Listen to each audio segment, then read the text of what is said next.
chrétien doit s'exercer à cela. Il doit même s'habituer.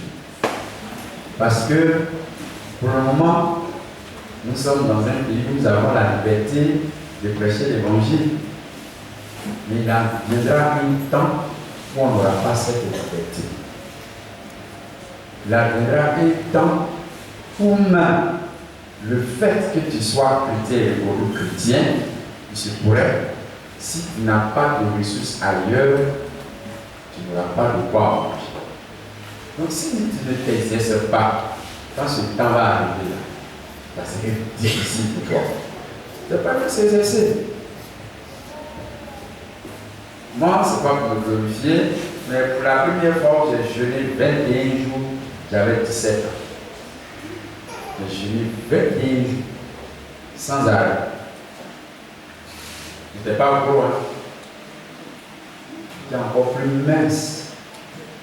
Quand je me déshabille pour la vie de regarde, je dis ouais, on avait cherché Dieu. Tous mes jours à faire le compte. J'ai fait 21 jours 3 fois depuis ma conversion. J'ai fait 40 jours une fois. J'ai fait 6 mois une fois. C'est un exercice. J'ai jeûné pendant 6 mois, seulement j'avais 18 ans. J'ai jeûné pendant 6 mois sans interrompre. Et les 6 mois, comme c'était long, donc chaque soir, je prenais des fruits. Chaque soir. Parce que c'était long. Et comme ça pendant 6 mois. Le jour où je ne prends pas fruits, je prends un peu de lait calé avec un peu de pain. Je jeûne jusqu'au soir, c'est à 20h. Chaque soir à 20h que je prenais ça. Pendant 6 mois. Est-ce que c'est bon? Les gens comme ça, on a gagné là.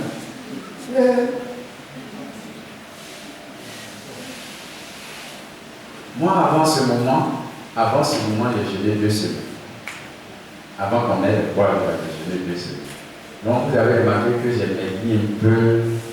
Il y a certains qui vont dire, le pasteur, il est malade, il vient quoi? Je ne suis pas malade, je suis en pleine forme. C'est juste de prière. Pour préparer ce moment. Il faut que le chrétien s'exerce à cela. Donc, quand on va finir aujourd'hui là, ce n'est pas la fin, mais c'est le commencement. La prochaine fois, on fait 5 jours. Il y a des gens qui vont dire, la prochaine fois, là, le prochain jeûne, je ne vous dirai pas quand, on va préparer ça bien. Bon, dès maintenant, il faut te préparer. Si dans la semaine, tu peux avoir 1 jour pour jeûner, ne te demande pas pour 1 jour, chaque semaine. Tu as fait combien de jours dans le mois? 4 jours. Tu fais comme ça. Jusqu'à ce qu'on annonce les 5 jours là. Tu vas voir que tu as fait 5 jours là, ça va bien te dire. Voilà. Et puis, avant les 5 jours, annoncer un peu plus tôt pour que chacun puisse réduire son alimentation. Parce que tout ça, ça se prépare. Il faut réduire ton alimentation. Maintenant, si tu veux faire les 5 jours continus, quelquefois même, il faut faire des examens pour voir si tu peux tenir. Mais moi, j'ai toujours dit que, avec Dieu, là, si Dieu a mis sur mon cœur de faire, je vais tenir. Il y a une sœur, nous étions en gros Kennedy. On avait l'habitude, chaque mois plutôt, on avait l'habitude de faire les jeûnes de 3 jours, comme on avait le faire. Non, plaisir. Ça veut dire que tout le monde a ses amusements. Vous, je vous ai dit, boire de l'eau, pourquoi on ne boit pas l'eau? C'est à 7 ans, on dit 7, c'est ça. On ne boit pas l'eau durant 3 jours. Tu vois même, quand on t'arrête, on dit si vendre des sucres à 2 euros. Non, on le faisait. Et puis, il y avait une soeur qui était gravement malade. Quand on a convoqué jeûne de 3 jours, elle dit qu'elle est là, il y a une boule qui bouge dans son ventre. Une boule. Elle est partie à l'hôpital, ils ont fait l'échographie, on dit ça, si ce n'est pas opération. Et puis opération, quand on va finir ça, toi tu feras bien enfant. Parce qu'on va enlever tout l'utérus. Donc quand elle a entendu qu'il y a 3 jours de jeûne de prière, elle avait déjà fait des examens, tout ça pour l'opération. On nous disait de manger beaucoup. On avait programmé pour 3 semaines. Et c'est 2 semaines avant qu'on a fait le jeu de prière. Et elle est venue. Elle dit on lui a dit manger beaucoup, mais elle va se priver de la nourriture. Parce que Jésus peut guérir. Alléluia. On a fait les 3 jours. On a dit c'est sec, on ne boit pas l'eau. Elle dit elle va faire, si elle meurt, elle s'en va au ciel. Non, on peut voir si on n'a pas envie d'aller maintenant. Donc, on a fait les 3 jours. On a prié. Et puis, après les 3 jours, c'est-à-dire on a commencé lundi, mardi, mercredi, on a terminé le mercredi à 16h. Elle est partie à la maison. On a dit qu'il ne faut pas manger à ticket. Il y a un qui est allé manger à ticket. Si tu as 3 jours, parti manger à ticket. Le fond dans ses parents. Et puis c'est bien à ticket, car d'avant, on n'arrive pas à maison. Ils ont fait 3 mois, leur fond était ballonné. Vente qui n'a pas mangé depuis 3 jours dans ma vie. On a dit c'est pas manger à ticket. Ils n'ont pas écouté. Ils ont fait leur expérience. Il y a un qui est devenu pasteur depuis ce jour-là. Quand il fait le jeûne, il dit même ouais, il a ticket. Même si c'est un jour. Donc quand on a fini, on a dit de ne pas manger quelque chose de solide, tout ça, de manger quelque chose de léger. La soeur est partie. Elle a payé, il y a des cahiers en ce moment, les cahiers étaient en vogue. Elle est allée acheter son lait cahier, un peu de pain. Elle est partie, elle a mangé. Elle dit vers 18h, son pantalon commence à lui faire mal. Donc elle nous dit, à ce moment, elle n'est pas portable. Elle a couru, elle est venue à l'église. Nous, les stagiaires, peut-être tout le temps l'église. On nous appelait les appelés. Les appelés la journée. On dit, on est là. Si je mange mon corps aussi, quelque chose peut tomber. On a prié pour elle, on dit, il faut partir à la maison. Et quand elle est arrivée à la maison, elle a eu envie d'aller lui. Quand elle est partie, c'est pas une boue. Grosse boue qui est sortie comme si elle était en train d'accoucher. Elle a pris la boule, elle a venu nous montrer, nous tous en fuyons. Tellement c'était terrible. Et bien, c'est rendu à l'hôpital. 2 jours après, elle s'en va voir le médecin qui devait faire l'opération, qui dit j'ai fait l'opération. Ils ont dit non, on va faire l'opération sinon. Et bien, elle a sorti le sachet. Elle dit voici ce qui était dans mon ventre. Jusqu'au lieu. Elle est mariée à 5 enfants. Alors qu'on avait voulu enlever son 2.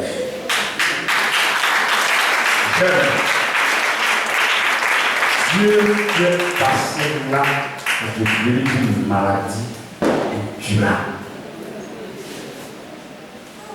Parce que quand nous gênons, notre corps est sanctifié, est purifié.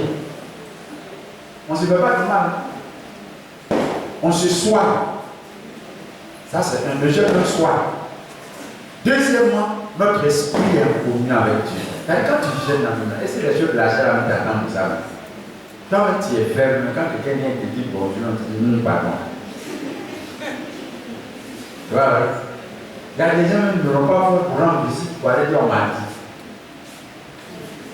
Mais où est votre mari? Tu réserves ta voix pour venir à l'église. Tu vois là? Même si je dois partir au travail, là, ils ont travaillé un pour avoir un peu de fois pour venir. C'est pas vrai? Tu n'en veux pas quand? Prochainement, après 5 minutes. Vous êtes prêts? On va faire peu. Après 5 jours, on va passer à 7 jours. Après 7 jours, on va passer à 8 jours. Après 8 jours, on va passer à 10 jours. Un peu comme ça. Jusqu'à ce que cette année finisse là. Il faut que ce que Dieu m'a promis là soit accompli. Cela, il faut accepter de souffrir en s'humiliant. Amen. Ok.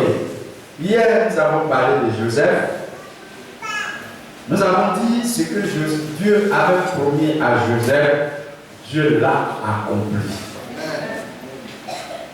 Donc, par conséquent, ce que Dieu nous a promis, attendons-nous à recevoir cela parce que Dieu veille sur sa parole pour l'accomplir. Mais pour atteindre l'objectif, il faut accepter l'humiliation. Parce que Joseph, pour arriver à ce but-là, il a accepté l'humiliation. L'humiliation de sa propre famille, ses frères, qui l'ont jeté dans un trou. Ensuite, ils l'ont pendu aux Ismaélites. Les Ismaélites, eux aussi, l'ont pendu à leur tour à Potiphar. Dans la maison de Potiphar, il se sentait un peu mieux. Mais Madame Potiphar va mélanger tous les plans de Joseph. Et Joseph va être encore plus humilié en se retrouvant en prison. Mais cette dernière humiliation, c'était la fin de cette douleur. Amen. Et de la prison, il est devenu premier ministre. Est une source de bénédiction.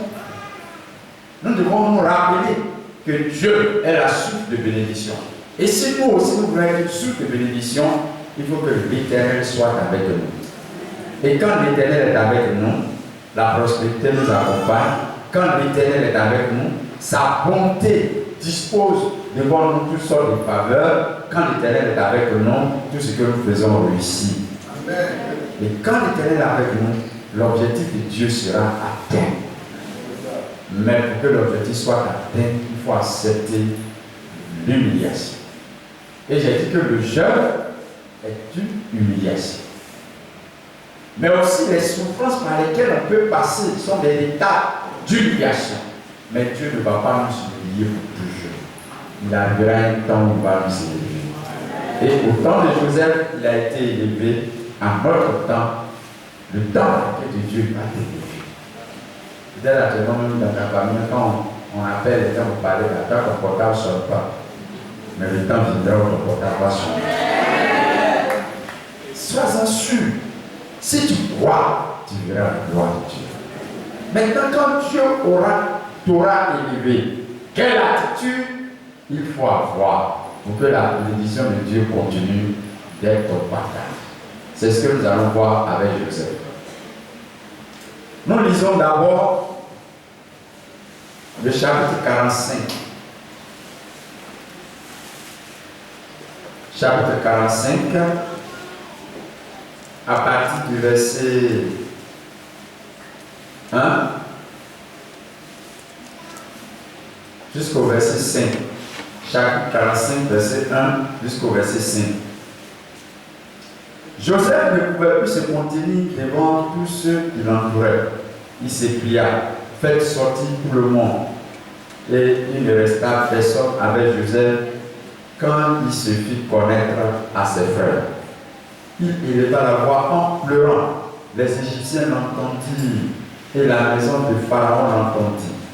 Joseph dit à ses frères, je suis Joseph. Mon père dit-il encore? Mais ses frères ne purent lui répondre, car ils étaient troublés en sa présence. L'homme dit, ils ont vendu là. Il leur pose question pour ne pas parler. Quand Dieu t'élève, ceux qui sont milieu pour ne pas parler devant toi. Ils seront troublés même quand tu es présent.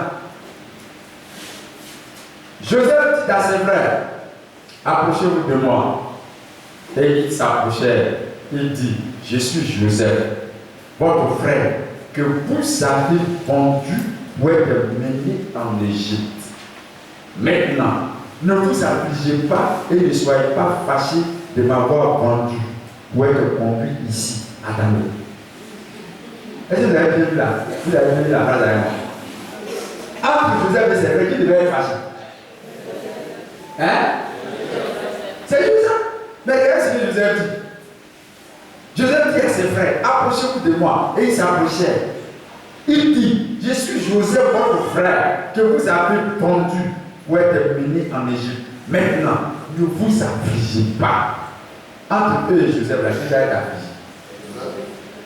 Et puis c'est lui qui l'a dit, ne vous affligez pas.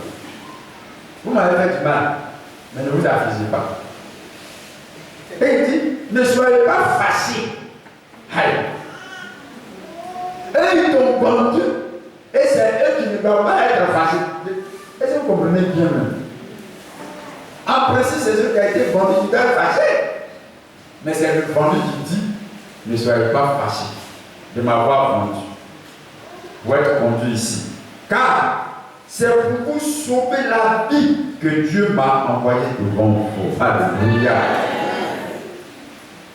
Voilà 2 ans que la famine est dans le pays. Pendant 5 années encore. Il n'y aura ni labour ni moisson. Dieu m'a envoyé devant vous pour vous faire subsister dans le pays et pour vous faire vivre par une grande délivrance. Amen. Bon, vous continuez au verset 8 même. Il dit, ce n'est pas vous qui m'avez envoyé ici, mais c'est Dieu. Il m'a établi père, Pharaon, maître de toute sa maison et gouverneur de tout le pays. Non, c'est-à-dire si on veut étudier verset par verset, la voix sortir ici. Mais en un mot, Joseph relate à ses frères qui l'ont pendu ce qu'il est devenu. Non seulement parce que quand vous lisez le chapitre précédent, depuis le chapitre 43 jusqu'à 45, Joseph va fatiguer ses frères. Il va les fatiguer avant de se révéler à eux. Mais quand il s'est révélé, il va les consoler. On va lire le chapitre 50.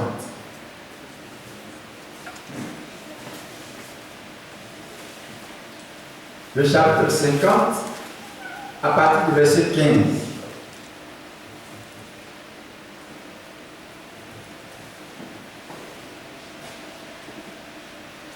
Il s'agit là après la mort de Jacob. Quand les frères de Joseph virent que leur père était mort, ils dirent, si Joseph nous prenait en haine et nous rendait tout le mal que nous lui avons fait. Il fit dire à Joseph, ton père a donné ce tort avant de mourir. Or, Jacob n'a rien dit. Ils ont inventé ça. Jacob n'a rien dit. Mais ils sont venus parler au monde du mort. Vous parlerez ainsi à Joseph. Oh, pardonne le crime de tes frères et leurs péchés, car ils t'ont fait du mal. Pardonne maintenant le péché des serviteurs du Dieu de ton Père. C'est-à-dire maintenant ils sont devenus serviteurs du Dieu du Père de Joseph. Joseph pleura en entendant ces paroles. Ses frères vinrent eux-mêmes. Voilà ce qu'il avait vu dans le songe là. Et puis ils l'ont vendu là. Joseph a dit quoi? Il dit ses gers de tête de boue et puis ses frères étaient prosternés, non? Mais ici, là, c'est pas lui qui l'a demandé, hein. On lit bien ensemble. Il dit ses frères vinrent eux-mêmes se prosterner devant lui. Alléluia. C'est pas quelqu'un qui l'a dit. Eux-mêmes ils sont venus. Et puis ils sont venus se prosterner. C'est qu'il avait vu dans son songe.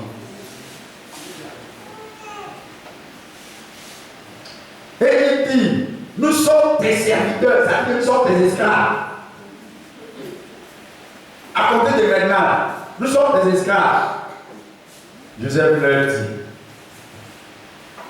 soyez sans crainte, car suis-je à la place de Dieu?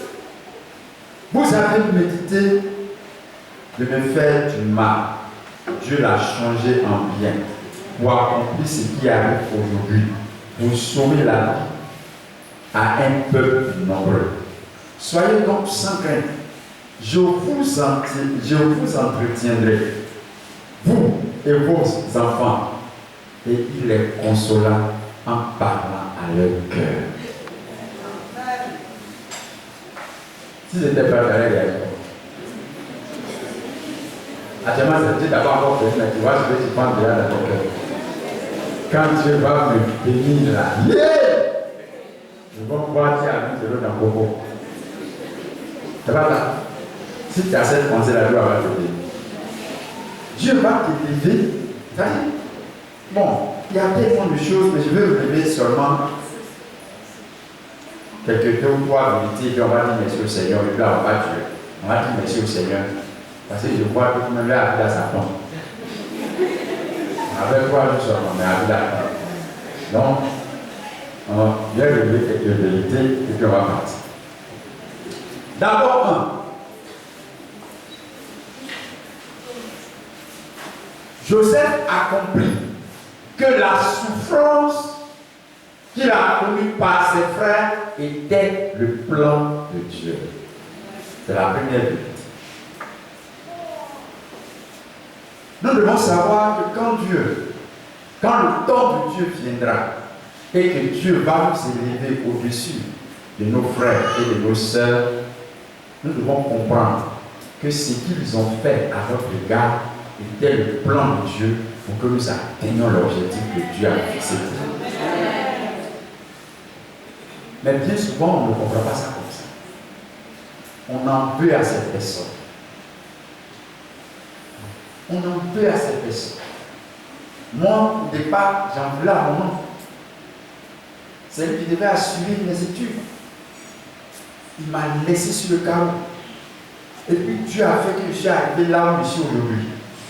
Je vous assure, un mois ne se passe pas qu'il ne me reproche pas de ne pas l'avoir appelé.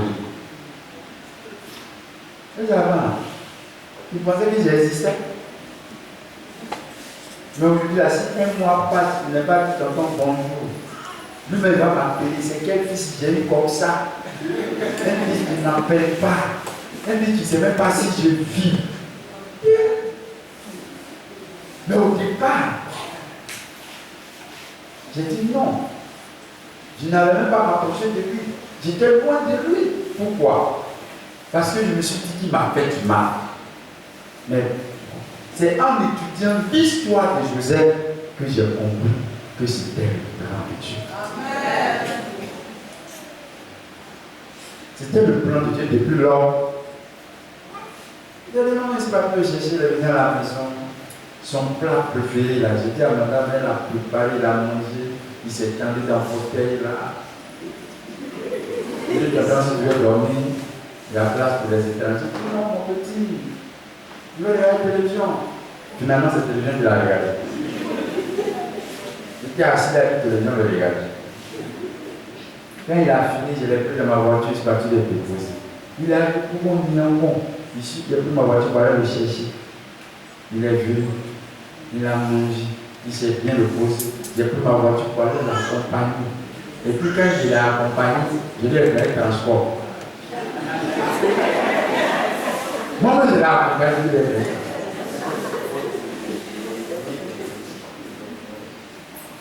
C'est une confusion totale. Mais j'ai compris aujourd'hui que c'était le plan de Dieu. Parce que moi, j'avais mes projets à moi. Mais Dieu m'a fait passer par ces moments-là pour que j'atteigne son objectif à lui. Alléluia. Donc la première vérité que Joseph comprend, il dit, ce n'est pas vous qui m'avez amené ici, mais c'est Dieu. Alléluia. Comprenez que ce que vos parents vous font subir peut être le plan de Dieu. Ce n'est pas vous qui est le plan du diable. Quelquefois, le diable peut utiliser ça, mais Dieu l'utilise pour accomplir sa volonté. Est-ce que vous savez que souvent le diable, Dieu l'utilise pour accomplir sa volonté? L'histoire de Job. Le diable était en train de maltraiter Job, Dieu le permettait, mais à la fin, Job a été plus béni, plus riche qu'auparavant. Donc, comprenez que ce que nous subissons avant d'être bénis est le plan de Dieu. Deuxièmement, si nous avons compris que c'est le plan de Dieu, nous devons pardonner. Pardonner à nos parents. Pardonner à nos frères. Pardonner à nos soeurs. Parce qu'il y a des gens, quand ils deviennent riches là, ils disent, moi je ne vais pas pardonner tout mon frère là. Mais si tu as cette mauvaise pensée, dès maintenant, Dieu ne te donnera pas l'élévation que tu dois avoir. Mais il faut commencer par pardonner. Joseph, lui, il a pardonné maintenant. Pourquoi? Parce que ses frères n'étaient pas avec lui. C'est après qu'ils sont venus. Mais déjà, dans le verset 45, dans le chapitre 45, avant la mort de leur père, avant qu'ils ne viennent s'installer en Égypte, Joseph les avait déjà pardonné. Alléluia. Après la mort de leur père, Joseph va leur pardonner, frère. Tu leur dis sous de bénédiction, il faut apprendre à pardonner. À pardonner à ton père, à ta mère, à tes frères, à tes soeurs, à tes oncles, à tes tantes qui t'ont traité. Je ne sais pas, chacun connaît où ils sont passés. Il y a une tête qui me disait, elle ne peut pas pardonner à sa tante parce que sa tante, elle a grandi avec sa tante. Quand elle faisait un truc qui n'était pas bien, au lieu que la tante va lui donner des conseils, elle écrase le piment, c'est là pour la pimenter.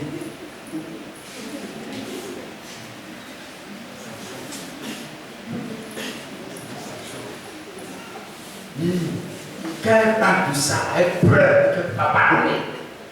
Mais Dieu ne peut pas te bénir. Il faut pardonner. Alléluia. Si tu comprends que c'est le plan de Dieu, il faut pardonner. Troisièmement, parce qu'on va pas être long, on ne va pas être long. Troisièmement, il est dit au verset 21, soyez donc sans crainte, je vous entretiendrai, vous et vos familles, et il les consola en parlant à leur cœur. Dieu t'élève dans ta famille pour que tu sois le consolateur de ta famille. Donc il faut savoir leur parler. Il faut savoir les consoler. Qu'à travers tes paroles, ils soient consolés. Et puis il parle plus, il dit, je vous entretiendrai. Tu as le moyen occupe-toi-d'eux. C'est comme ça que la bénédiction de Dieu sera sur toi. Et aussi sur tes enfants, puisque plus tard, la bénédiction de Joseph va continuer avec ses enfants et ses petits-enfants. Qu'il en soit ici. Que Dieu vous bénisse.